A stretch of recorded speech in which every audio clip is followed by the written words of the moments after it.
Oh, my stomach just grumbled a lot. Oh, it grumbled again. Sounds like it's The talking. milk. Okay. The milk. It's the milk. They've infiltrated our system. Okay. I'm gonna take a sip. Of the milk that has haunted you.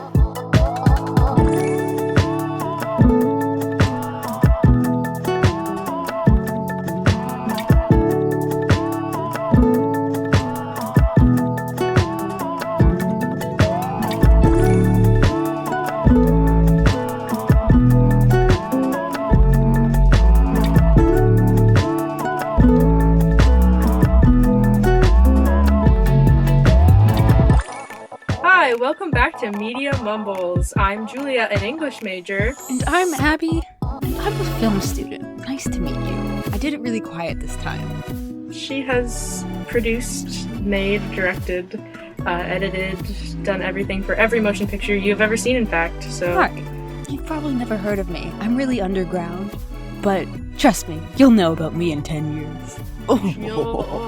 Keep your radar out for Abby. Yeah. So this is a podcast where we discuss, analyze, and just generally enjoy the media that we have loved and we have discovered while living and existing in this world full of media. So enjoy. We are currently on our third week of exploring video games, and in this week, instead of doing some of our favorites, we are talking about games that we have recently discovered. It is Abby's week, and she's talking about a game that wasn't new to me, but was new to her. So. It wasn't new to me either, but I just never played it. I did know about it. I don't live under a rock. Just discover it, but she hadn't played the game before. It is Celeste, by the way. There are spoilers. Spoilers for Celeste incoming. Obviously. Yes. General spoiler warning on everything we talk about. What are you drinking, Julia? I'm just drinking a water. I just got an icy water right here. Would you like me to sample some sips for you? I'd rather not, but you're going to, so. Yep, it's on my lips. Wasn't very Disgusting. Loud. That's okay. It's in my Starbucks cup. Yeah. What do you have today? I'm drinking strawberry milk that I mixed myself.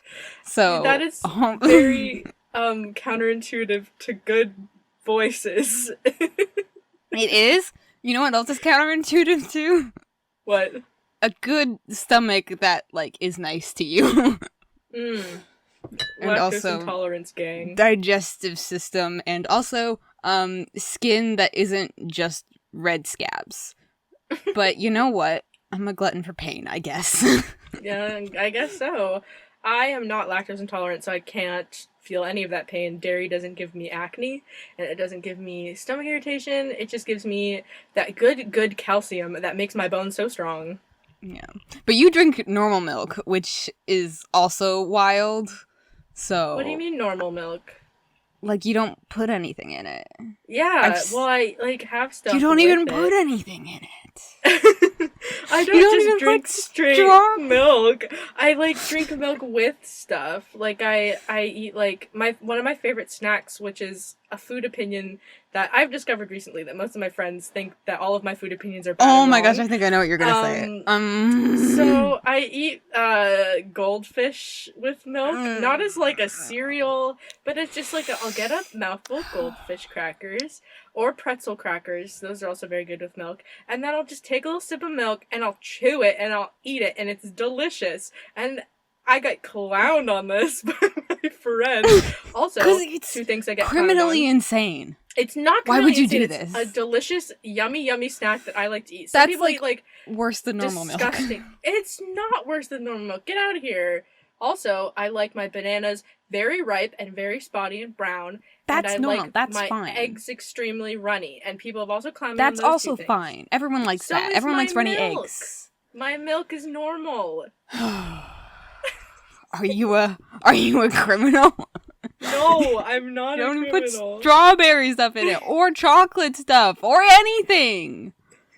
If I had chocolate stuff, I'd put chocolate stuff in. Chocolate milk and goldfish is also delicious, by the way, even better than regular milk. I don't know why that seems more acceptable But I guess it is. I don't know. I guess chocolate and salty things are fine. Okay, you know what is a divine snack? We recently got Cheez-Its in Canada. Oh, Abby. Yes. And I you have discussed with me on the Cheez-Its. A box of Cheez-Its up there. If I only had chocolate milk, it'd be a delectable little snack. Didn't I make a goof? You sent me something with Cheez-Its and I made a goof. I don't remember what it was. Yeah, you said all I have is Cheez-Its, pimples that come from dairy products. That was it. I'm not a funny person, but sometimes I got something. The goofs come through. Alright, well, Abby, can I ask you a question? Sure. Have you consumed anything lately? I have, but I'm not gonna talk about something I consumed lately because this was like a week or so ago, and I forgot to say it. But She-Ra season 5. If you have watched any of She-Ra and haven't caught up, I implore you, please do catch up. This show is so important. It's so good. Noelle Stevenson has my whole heart, my whole entire heart. I love her. And she just really said gay rights. So other shows have often gotten praise for just the tiniest sprinkling of maybe gay. But this show is like the first one to have, I guess, like more than one. Like, I guess Steven Universe has a lot, but like also people have like kind of gaslit that representation, which is disappointing. But I just explicit relationships that aren't just 100% heteronormative. Even like they have like canon bi couples and like non-binary people. It's such a good show, and it has really good writing, and I love it. I need to watch it because I just kind of like watched season 1 and then was like, that was fun, I'll definitely watch the rest of it, and then I just kind of never did. So I should just like hunker down and watch it. I have nothing else to do. But you should do that, yes. What are you consuming, Julia? So, basically all I've been consuming for the past week has been the Magnus Archives podcast, but I already talked about that last week, and even though I've gone from episode literally like 10 to episode 160 in 1 week, because I have no self-control, I did actually watch something else. So, this is something that's like, I don't know, it's not excellent or anything, it's just kind of like a pretty good show, but a while ago on Netflix I watched the first season of the show The Hollow, and I wasn't going to watch the second season, but I did watch the second season, and the reason I watched the second season is because there's like a surprising amount of like really like, I don't know, just like LGBT rep in this like sci-fi Netflix children's show that was like really surprising to me. It's also like a pretty good story that they have going on. It's like kids trapped in video game don't know they're in video game for the first season, and then like the second season is like, why are we still in video game? We were supposed to leave video game, and then madness ensues. But Sword Art Online. Yeah, Sword Art. Ew, do not talk about Sword Art Online. This is a sacred space, a safe space, and we will not talk about Sword Art Online here. But Adam, one of the main characters, it was just like, he wakes up in his room and there's like a big pride flag on the wall, and then later in the show the other main character Kai, he's like, oh sorry, I wouldn't want to get in between you and Mira, and he was like, oh no, we're not a couple, and then like Kai was very confused, and he just goes, dude, I'm gay. And like, it's just like, I don't know, I think that's such a big like step for like Netflix's shows to just kind of be like, they have She-Ra and they have like all these things going, and then it's like another kids cartoon for children, for like boys mostly. It's kind of like a boys sci-fi show. Just be like, the main character just like nonchalantly be like, oh dude, I'm gay. Like, and it's not even a big deal. It's not a major plot point. It's not like their fears attack them later on, and him being gay has literally nothing to do with his fears, has nothing to do with the struggles in his family. It's not really even brought up again. And then Mira has 2 dads, and it's just like a casual thing, like, oh yeah, she just has 2 dads, and she's adopted, and her brother's adopted, and it's just like, wow. Like, I don't know, that's really cool. Imagine a show not using someone's sexual orientation as their trauma plot point, Imagine. Imagine. Or not killing them because they are an LGBT character. Not burying their gays. I mean, I think with all these, like, shows that are coming out on Netflix now, there's, like, a big realization. It's like, hey, networks are kind of, like, letting stuff happen. Not that it was, like, it's weird that they have to, like, let it happen in the first place, because it's literally, like, not a big issue, but, like, the fact that it's, like, now we're getting these, like, casual representations, and, like, She-Ra is so full of it, and Steven Universe had so much, like, diversity and representation. It's, like, it kind of sets a really good bar going forward for what children's media can be. Like, there can be this representation, and it isn't harmful, it isn't bad, it's good. It's a good thing to have this in there, because everyone's being represented to kids, and they get to experience diversity in the media that they're consuming. Yeah. And, like, not that we're praising any of these, like, huge networks or anything, because it's, like, definitely the work of, like, people like Rebecca Sugar and Noelle Stevenson and all these people who, like, really, really, really, really fought for these things, and it's just nice to finally see the fruit of their labors, like, walking so they can run and all that. Yeah, and it kind of goes to show how, like, people like Voltron really didn't fight that hard. Yeah. That was, it's just, every time I think about it, it makes me mad. Yeah, remember when, like, some of the people on Twitter were like, oh, don't worry, Winky Face, there's definitely gonna be some rep, and then it was just, like, two of the aliens, like, kind of implied to, like each other, and I was like, okay. Yeah, and then cool. Shira was like, here's my unnamed male love interest, we got married, and I'm like, okay, That's like, they're cool not part too. of the plot at all, but they're there, I guess. They were just nice to look people at. were mad about his husband getting killed or whatever. Yeah, I think I never actually did watch the last season. I never finished it. You dunked on it so bad, so I was like, alright, I'm not gonna start this. I watched the first, like, 3 episodes, and I was like, I can't do this anymore. I have nothing left in me to give to Voltron. Yeah. I just also didn't want to see, like, that weird forced hetero relationship between, like, Lance and Allura, because like, I did like Allura as a character, and I know a lot of people, like, dissed on her a lot, but to, like, see her be reduced to that was kind of like yeah. And then I don't know, I always really liked Lance, even though none of the writers did, baby apparently boy. So, like, I don't know, it's just always like, I don't know, it just felt so weird. It was so weird and so unnatural, and it was bad writing. Bad ending to the show. I've never seen a fandom abandon literally anything so fast, maybe besides Game of Thrones, but... Yeah. Because, like, the thing about the relationship...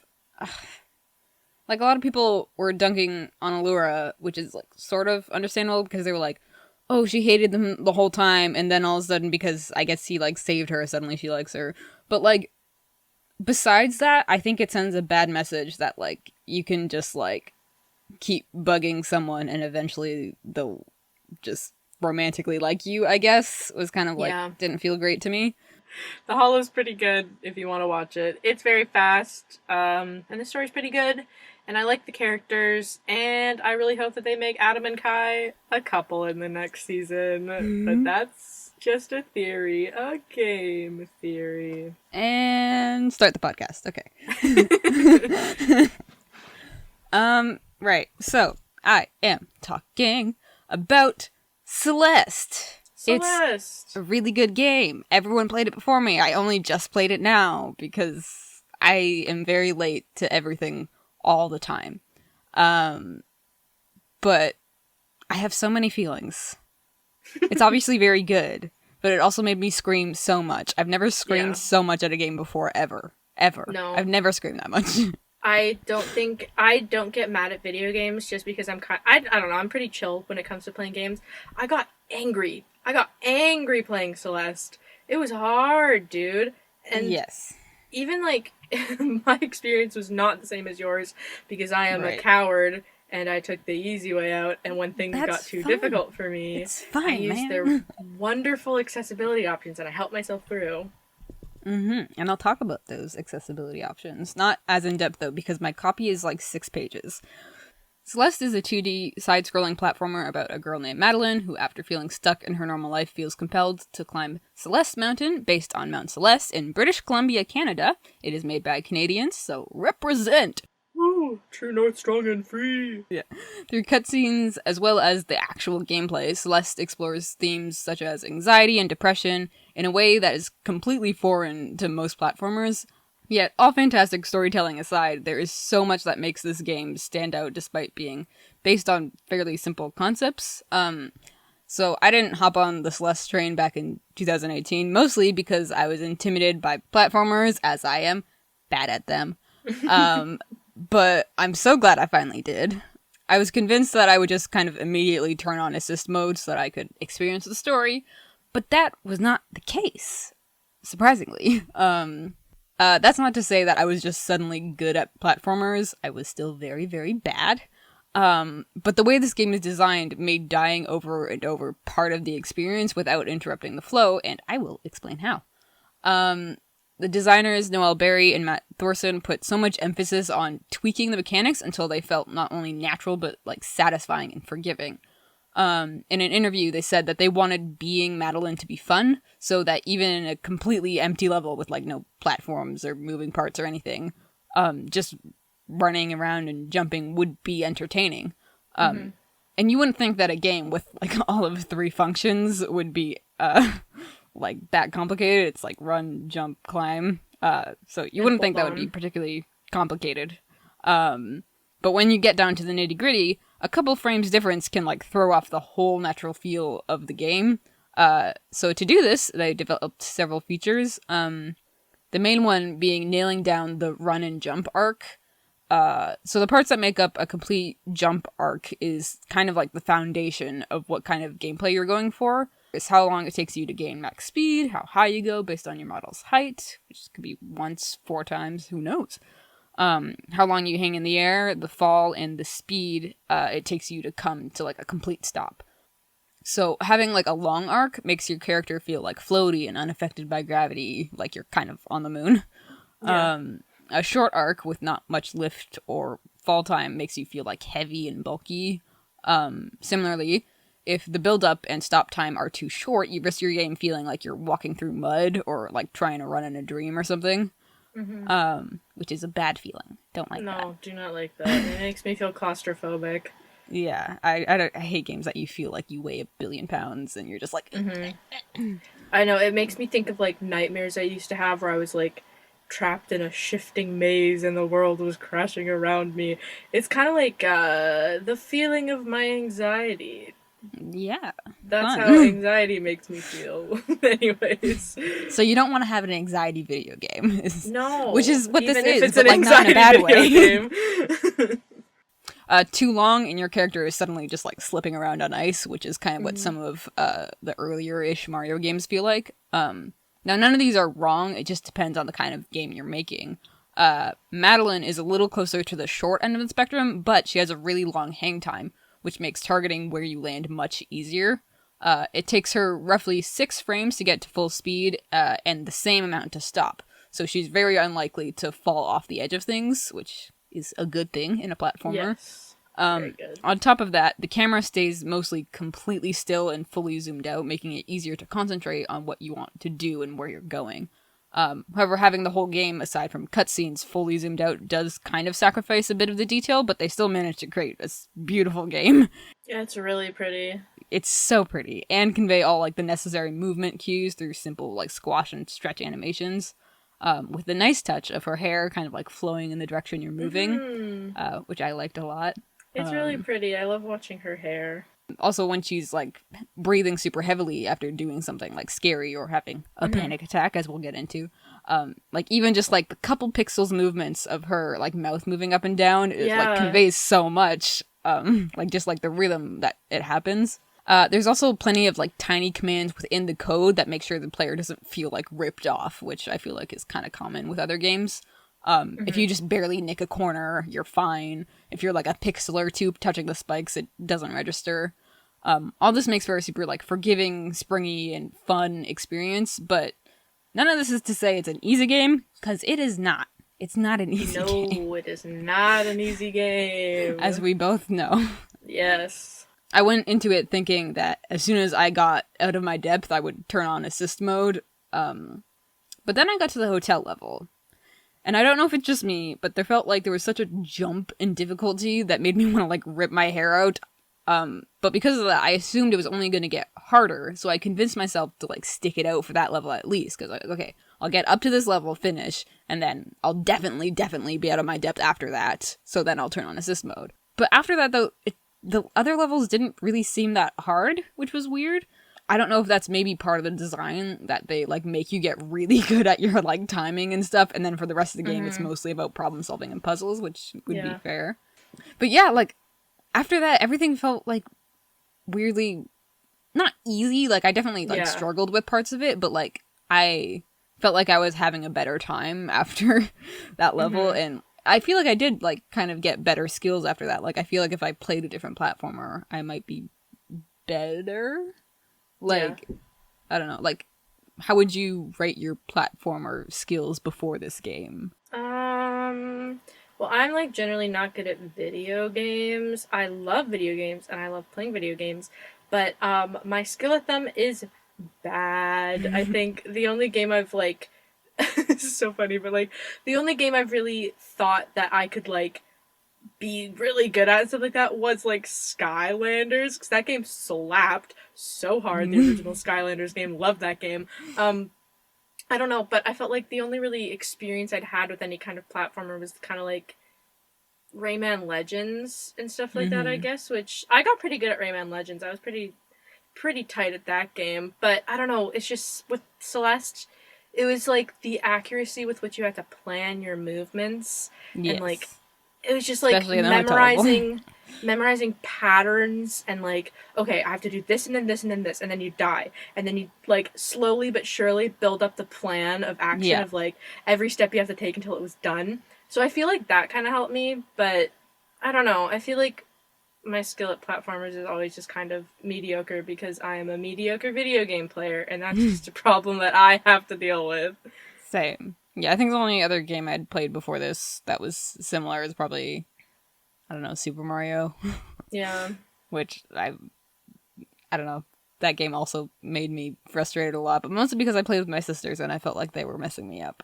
They were cramping my style. They probably were. And while I was absolutely screaming through the whole like hotel level, the serotonin my brain got every single time I finally got a series of jumps perfect was like enough to make me want to keep challenging myself and see just how far I could go on 0 natural skill and 100% spite alone. I found out during my research though that playing on the Switch is actually somewhat harder because the Joy-Con makes it really hard to nail a perfect straight up or down dash, and usually ends up registering as a diagonal, which I found out. And I considered maybe going into the settings like you suggested and like changing it somehow. But then I was like, I'm already used to this. It's gonna just mess me up more if I change it now. I heard someone recommend you can get like an extension pro controller of some kind, and that makes it much better. So I would probably recommend that, especially if you're using the Switch Lite like I do, because my fingers were definitely cramping up quite a bit. But that may just be from me stress gripping as I played it all in one sitting. Whoops. I think I beat it in like 8 hours, but that was because so for the first few levels I did it on my own. I think it was mainly the hotel level that I used the assist on, because by the time I got to the boss battle, I didn't care anymore. I just hated that man so much, so I literally turned on all of the assists and just like sped through the end. I was like, I hate this, I can't take it anymore. But then after that, it does get a lot easier, so I was using it less and less. I would just occasionally turn it on because I didn't want to be stressed out. I didn't feel like that. I didn't feel like doing that, so And I didn't get into this too much in my copy, but there is like a huge narrative around like assist mode, or as other games call it, like stupid baby mode, like go die mode, why are you a loser mode. Like there's some games that actually like call it that or whatever. But like I think the creators of Celeste, Noel Berry and Matt Thorson, they I think have a note over like before you can turn on assist mode, that's like, we recommend you trying first to play it like as it was intended, but like totally okay for you to turn on assist mode. Like it's whatever you need to experience it how you want to. Yeah. It was also a bit of a unique experience for me, because my laptop is the worst, and like the game didn't work properly for me in a lot of different aspects. So I feel like I never really got the full experience of the game because I've played it like 2 times, but both times I played it, I had to skip cutscenes and stuff, and I had to watch them later because every time dialogue would show up on my screen, my whole computer literally freezes up and I can barely do anything, and I can't go into the menus to change things because the dialogue on the screen makes my computer freeze up. So it's just like the most annoying thing in the entire world to play that game because it runs so smoothly. Like the whole game runs awesome, except like every time I collect a strawberry, the text that comes up on screen freezes my computer. And every time I have a conversation, the text freezes my computer. It just drives me literally insane. That's annoying. A lot of people are saying that every game should have an assist mode, which like I kind of agree with. But I feel like there's such a, I don't know, conversation to be had around like video games as art, because obviously video games are art to me. Because you just, like, the creators have to decide, like, is this art you're making for you? Are you making it for the consumer? Because, like, that's kind of the question of all art. Is it for yourself? Like, it's totally reasonable to be like, this is my thing I made that I want to be how I want it to be, which I guess is fine, but then you have to reconcile it with the fact that not everyone can enjoy your game then, and you're gonna just have to, like, deal with that. And, you know, the point of video games is to be experienced by others, and some would argue that that's what all art is, like, to be enjoyed by others, but that's just the decision you have to make for yourself, I guess. I generally feel like once you have created something and put it out into the world, it's not really yours anymore, and that's, like, a concept that has been in literature forever, which is, like, death to the author, kind of, where it's like, thank you for creating this and putting it out into the universe. It is now mine. So, I don't know. I feel like, especially with games that are more an experience than a thing you're supposed to just, like when it's a game where it's like, the point of this game is to build strategy and beat it. Like, you can't have an easy mode on Tetris, because I feel like that defeats the point of Tetris. But if you're playing a game like, I don't know, what's a good example? If you're playing even like Halo or something like that, like, what if I just wanted to experience the story of Halo? Because I think there's a story in Halo. It's like, I don't know, because I feel like, especially with like calling it accessibility too, because not everyone has the specific skills and like ways, not just skills, but like if someone is like disabled in some way that makes it hard for them to figure out, like, to move a part of their hand in some kind of way, or even just like a disconnect between the mind and the body, you know, it happens a lot, like, whatever. I think they should still be able to experience that art, and having the accessibility options just to, like, even because, like, watching someone else sometimes isn't enough. You want to be the one who controls it. You want to say, I beat this game, like, I played this game, and having the ability to make it able for everyone to play, I think, is important, to not, like, disclude anyone from the community that you're building around the art you made. Yeah, and like what you were saying with, like, once you put something out into the world, it's no longer yours. Like, the way, like, accessibility settings even came into being is because people took things that people put into the world and made things like cheat codes. Like, back in, like, like, old games, you would, like, hear about, like, oh, there's this secret thing you can do, like, up, down, swipe, jump, or whatever, and it'll make this thing happen. Like, it wasn't always, like, built into the system, but people are going to find ways to do these, like, things if it enhances their experience in some way. Which is probably part of the reason why some creators were, like, kind of hesitant to put stuff in here, because people use words like cheating. Which is, you know, a whole stick of dynamite in itself. But we'll play Minecraft with our friends, and they'll accuse us for cheating for using host options. Yeah, that's the main thing, because, like, playing Minecraft to me is more fun when, if I die, I don't lose all the things I just spent days and days and days and days and days, like, gathering or whatever. But some people, like, you needn't find it more fun if there is that element of danger. So it is really about, like, personal experience. You're also a creative mode baddie, though, so that's understandable. I love creative mode. I'm just not creative enough for creative mode. I'm not an creative mode makes me happy. No, I like the thrill of the chase. except without any of the mobs, because the noises they make scare me. Yeah, so there's also like a multitude of ways to combine the basic mechanics into some like sick moves that aren't laid out in like the core game, despite them always being there, which I found really interesting.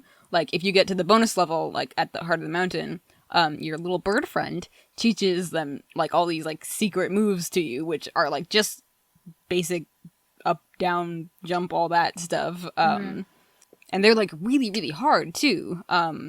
And while this stuff isn't for everyone, this kind of stuff makes this game like a gold mine for speedrunners and especially completionists. Speedrunners have figured out ways to use these advanced techniques taught in the bonus levels to get through the whole game at like mind-boggling speeds. But for completionists, there's like strawberries and B-sides and C-sides and hearts and tons of other like secret areas that take like lots and lots of skill to complete. It also makes for good like streaming content, as people like can make up their own challenges or go back and try to like beat their own scores and all that. Yeah. Like it's so much concentrated game that I find it so interesting that it can be played in so many different ways despite being like really, really simple. My personal favorite use of stream content was Gil and Gilbert, where they did the Roni cam and the berry cam, where every time there was a death, Patrick had to eat a pepperoni, and every time a strawberry was collected, Brian David Gilbert had to eat a strawberry. Yeah. Polygon.com, baby. The thought that any human person can go through this game and just not die once is witchcraft. Like, who are you? I know. Who are insane. you? Get off my planet. You haven't died one time, you say? Not one time. You didn't make a mistake once? Like, I don't understand. No, I can't comprehend that. I died like millions of times when I played. So let's get into the music. I love the music so much. Very, very good. It's so good. I'm not gonna lie, there were some spots where dying over and over again on the exact same spot, like, really frustrated me, but the music has a way of helping to, like, soothe that in a way. Even before I started playing this game, I used the Celeste score as part of my study music playlist, because video game music uses something called flow that helps you, like, concentrate and get in the right headspace. Music in games helps the experience feel like one cohesive piece, so nailing the musical loops is so important. It has to be unobtrusive, but also like fit the mood and represent what you're doing in the game. So while you're dying over and over again in Celeste, the trance-like music helps you like keep you focused on completing the task in front of you, using like repetitive loops and beats, like lo-fi beats to chill/study to. It's very much like that kind of music. Even while I was writing my copy, I was listening to on Spotify, and it really does help like get you in like a zoned in headspace, which is so great. It's one of my mom's like favorite things about the kinds of games that I play is that the music is normally like calm and unobtrusive, so like she gets annoyed by lots of different sounds, including any noise that she thinks is too loud or any music that she thinks is a little bit too annoying. So if the game doesn't have good music, she'll make me turn it off, and Celeste was not one of those. I have a memory from one of the first times I was at your house, and we were playing Minecraft, and I was being a little annoying piece of poop. And, like, trying to annoy you, so I would... first of all, there was the TNT holes that go straight to the center of the earth, and I exploded, and it's a giant column of destruction, and I highly recommend it to anyone who's just looking for a good time. Don't do it if your friend is not liking it, though, because then maybe don't do it around other people. Just have, like, play some classical music, dig a hole straight down to the center of the earth, fill it with TNT, stand on top of it, light it, don't move, and just have an experience. I recommend it. But not that. I was doing I was breaking the... Potion bottles? Potion bottles. And just doing it over and over. And I remember her saying, like, from the room above, she was like, "What is that annoying sound?" And I felt awful. I felt so bad. I was like, no, she thinks every sound is an annoying sound, so you don't have to feel bad about it. I'll, like, but it was wiggle my leg sound. up and down. It was an annoying sound. I'll wiggle my leg up and down. She's like, who's wiggling their leg? I'm like, it's me. You don't have to ask. Yeah, so it really does, like, help you get in the zone. But, however, that doesn't mean that it's in any way boring. At each milestone or event in the game, something is added that kind of makes it not only feel like you've made progress, but, like, pulls you deeper into the narrative intertwined with the gameplay. Lena Raine, the brilliant composer, was really intent on telling Madeline's story, and struggles through the music. One of the best examples is when she has a panic attack on the gondola. Madeline's theme is represented by, like, a pensive piano melody. But as things get more and more tense, synths and, like, harsh drum beats are, like, added. And as the gondola stalls out, her theme is played in, like, this minor key. As things escalate, Lena intentionally adds elements that make the player, like, uncomfortable. Like siren wailing, like I was listening to this morning and now it's in my head. It's like a really stressful scene, even without like the impossible jumps and chases or whatever that you were playing like just early before. Somehow this is just as tense. And then as Theo helps her through her panic attack by like thinking of a feather to control her breathing, the sirens are like slowly faded out and Madeline's piano theme returns, which is such a good detail because like I'm sure there's like a perfectly logical editing explanation, but like how games can so effortlessly fade things to like happen at the right time and not feel like it was chopped by you because like they can't predict when exactly you're gonna do something, but like the way they can like fade things to feel so natural. So good. Yeah, the soundscapes that they have on games are like very, very good at just like melding into each other super well. Oh, I could talk about video game music forever, man. It's so good. Yes. Oh, yes. Just listen to anything Disaster Piece has ever done, please.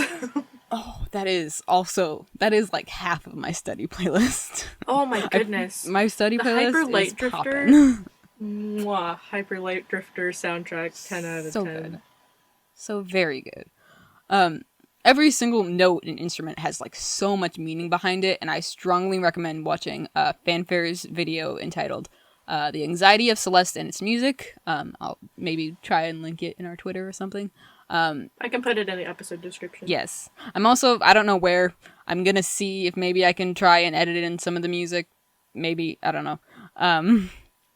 But I also wanted to note one very cool thing from the score in the mirror. During the back half of the temple level, the music is like haunting and tense, but what makes it all the more so is this like ASMR-esque voice layered in underneath the instrumentals. Do you know what I'm talking about? I think so. In like the mirror dimension, like when you're getting chased around by those monsters, and there's like I'm not an ASMR fan, but yeah, it was. I am. It was effectively creepy. It was. If you play it backwards, you can hear Lena herself voice acting as Madeline's thoughts, like echoing back in her, like at her in this temple that like reflects their darkest thoughts, which was so cool. Do you want to hear what she says in that part? Yes, I do. It's a lot. Okay, so this is Lena voice acting in this like very whispery tone.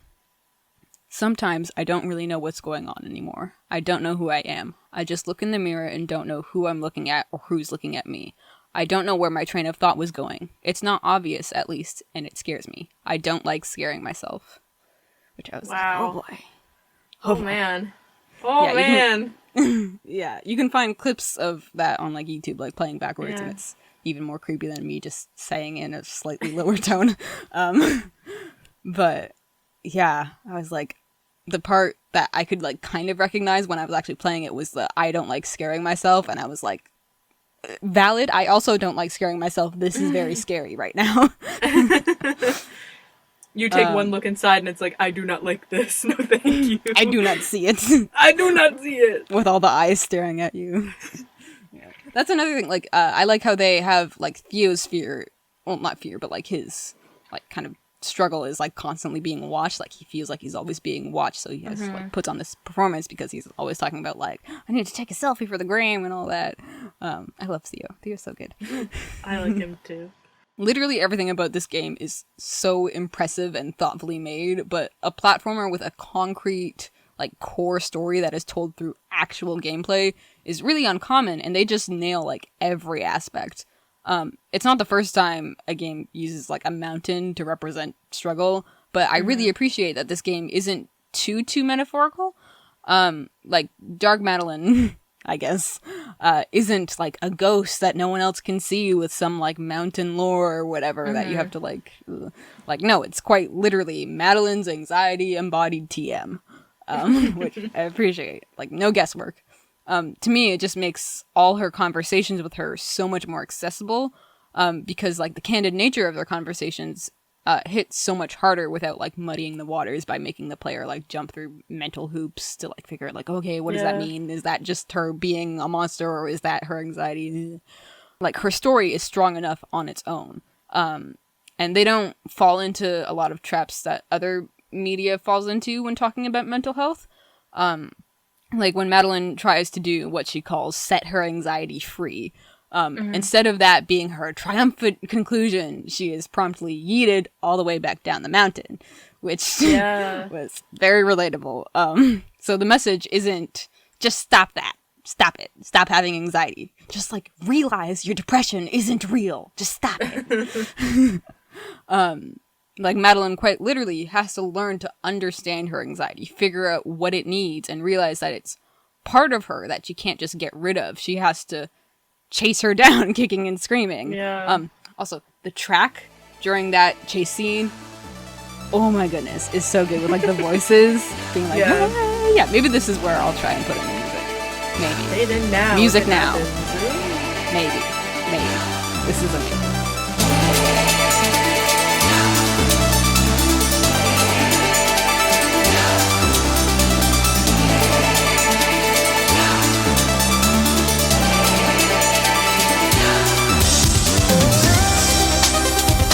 But yeah, like all the voices in her trumpet, and it's such a great contrast to, it's like the reverse of the scene at the beginning where she's being chased by her anxiety and having to chase him down her.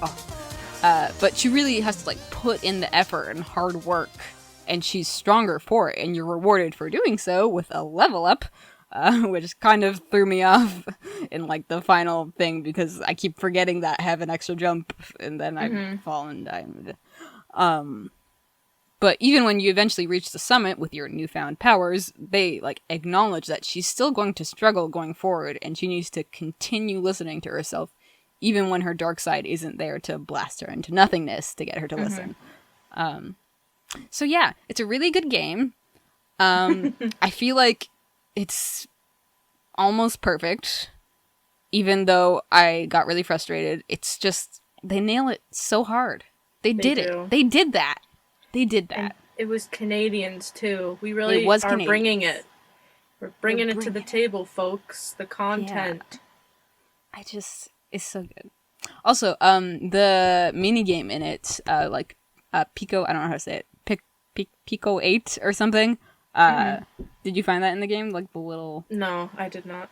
In the hotel level, there's a part where you can find a little game console that's literally basically just Celeste, but like even like smaller resolution, and it's like got pretty much the same things, and you can. I only played through like a little bit of it, and then I was like, okay, same as Night in the Woods, like the game inside the game. Yeah. I was trying really hard, but then I was like, I need to know how much of this there is, so I need to know if I'm wasting my time because I'm already being bad at it. So I looked it up. And the minigame in it is literally the entire game in that thing. The whole thing. You go through all the levels. Because that was the original game that they were making. And then I forget why, but they had to like scrap it and they like started over. So Pico 8, the original game. But you should play this game. Please. You should. Even if you're bad at it. Like try even if you are. At first, like try without the accessibility. And then once you get out of your depth, just it's fine. Yeah, and it's just so nice how like understanding they are about the accessibility options, because it's like you're so often made to feel so bad with like the weenie levels, like, oh, go to Weenie Hut Junior game over there playing on easy mode, you idiot. Turning on accessibility modes, you absolute buffoon, you can't even play our game. But it's just like they're always I don't know, and even on like their social media and stuff, they're always like, you never have to feel bad. We put them in there so that the game can be accessible for everyone else. And Yeah. it's just very nice. Yeah, I feel one of the videos I watched in my research was kind of talking about this, but I think Celeste didn't originally have accessibility mode. I think they put it in actually slightly after, which is something that people are saying is maybe a good way to go about it. Like upon initial release, just release it as it is, like as the thing you intend, and then as you get feedback, add in, because now we can do that with most games. You can add in content, then add in like the accessibility mode to figure out what's frustrating people. And then you don't really have, they were saying that having those modes sometimes feels like you're muddying the waters of like what a game is, because the argument a lot of people use is like Dark Souls, obviously, because they're like, Dark Souls is supposed to be hard, so like if you add in an easy mode, it literally defeats the whole point of the game because it's supposed to be like a struggle. So I kind of do agree that like maybe adding in those modes like slightly after the fact helps to like keep your original intent and still like make it accessible for everyone. Yeah. Because I know that if there's an option to make it a little bit easier, I will normally take that option because I want to have a good time. I'm here to experience the story and have a good time. And I think that's why most of the games that I play, I did love Celeste. I love that game, and I do like playing games that involve like actual gameplay and stuff, but I think the reason why the dialogue games are my favorite is because it's just playing a movie, you know? I'm just solving this riddle, and I'm being a part of a movie, being an actor in the movie. It's like in Ready Player One when he's like he has to go through the entirety of like Ferris Bueller's Day Off to get one of the keys. Why can't I live that? You know? Also, that movie sucked, and I'm very sad. Oh, the movie was so bad. Oh my gosh. And the book was really good. Yeah. It was very long. It was, but I finished it in like 2 days. Same. Which was surprising, because I was like, yeah, because when I picked it up, I was like, this is a juicy book. Like, I feel like I'm going to hurt myself. And then I finished it fairly quickly, and I was like, huh. But I stayed up till like 2 a.m. reading it every night. I was like, I cannot stop reading Ready Player One. I was doing my co-op in the library, just like, I will read. Yeah, but at the same time, though, some of these things, like, remind me of what we were talking about with, like, Animal Crossing. Like your initial reaction is to say, that feels like cheating, but it's not cheating, because it's not a competition. No, but it's not a competition. It still feels like that, which is weird. I think there's a difference between using an accessibility option that's put into a game and, like, changing the date on your Switch to, like, trick the game into thinking that you're in a different day.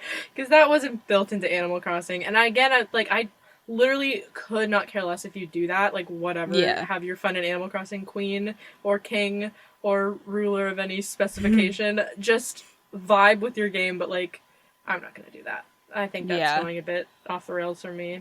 Because, like, that's the thing with these kinds of games, because you realize that the makers of these games, especially when they make more than one, like Animal Crossing, they realize what's happening in the community, and they, like, reflect that. Because, like, the other games, like, I think the first one, I don't know if they had any punishments, but, like, in City Folk and New Leaf, there's, like, punishments for time traveling, which is wild to even think about, that, like, there is punishments for doing something literally outside of the game, like with your own game system. That's God wild. Sees you and he punishes you. Yeah, like with Mr. like your Rossetti, villagers move away, your place is overtaken by weeds. Now it's just like you have more flowers and all your villagers are fine. I think the only thing is like your turnips. Rot. Your turnips all rot. Yeah, but this is not an Animal Crossing episode though. So it is not Animal Crossing. It is Celeste. This is blasphemy. I don't know. I haven't played Celeste actually in a long while just because of my computer issues. But I am very tempted to buy it on my Switch and play it again because I did miss a little bit of the stuff and I'd like to be able to go back and like do a little bit more completion-y things because I'm not a completionist, but I like the satisfaction of kind of trying to unlock a little bit more if I have the option. Yeah, I think I probably will eventually go back and see if I can get more of the strawberries. I don't know if I'm gonna try to like fully 100% it, but Yeah. not quite yet because I feel like I need a break. Yeah, you should take a little pause from Celeste. A little bit of a pause. Just a little bit of a pause. Yeah, and I put off editing the podcast while I was playing that because I was playing Celeste and I was like, I should be editing, but Celeste. This is more important. Yeah. I was like, it's research. It's for the podcast. It's research. It's fine. I need to do this. So thanks once again for joining us for our Mumble Hour over here at the Media Mumbles podcast. You can check us out on Twitter at Mumble Podcast. We are continuing to become available on more and more streaming platforms. Not on Apple Podcast yet, but I will let you know as soon as that happens on the Twitter. I am uploading the podcast onto YouTube. I'm getting all those up on there, and I will be slowly but surely fixing the closed captions so that it is more accurate to what we were actually saying. I saw some of them because it was on my YouTube and I was looking at it and it just like auto popped up the captions and I just stood there reading them and I was like, oh boy. YouTube does not know what we were talking about, but yeah. It doesn't help that my voice is the way it is, but yeah, mine also is the way it is. Our theme song is In Full Color by Louis Zong on the Here EP. It's really good. You should listen to it. And when this podcast ends and the fade out plays, I encourage you to just jam your heart out to it because it's great. Just jam.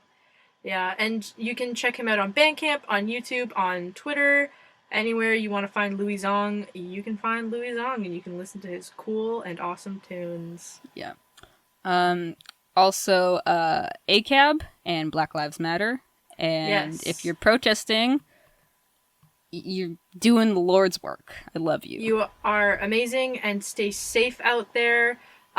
Take whatever precautions you need. Donate where you can. I'll put links where you can donate in the episode descriptions and up on our Twitter.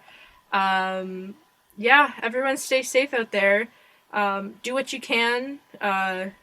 Keep standing strong. This shouldn't be a trend. This should be something that we are all thinking about all the time. Mm-hmm. It is not something that we should just put on our Instagrams just to feel cool while everyone else is doing it. This is the moment for change, and we should be taking the changes that we need to make.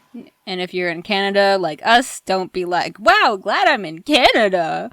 Because, like, it's the same, my dude. If you're, like, white or just, like, any not black person, like you also benefit from these things, so you should be challenging your thought process and seeing if you can help, because that's your responsibility. I'm sorry. Well, I'm not sorry. No, sorry, not sorry about that. Yeah, and there are other issues in Canada that you can also find links to help out with. There are still many missing and murdered Indigenous women, all stolen sisters. There's the issues of the pipelines, and there is the issues of clean water to reservations. I will also put links in our description for those causes if you want to check that out. But thank you so much for joining us. I hope that our podcast could help you learn a little bit more about Celeste. Maybe you want to play it, maybe you don't. That's up to you. Don't matter none to us. Have a great day or night wherever you are. We love you. Hope to see you next time. Bye. Bye.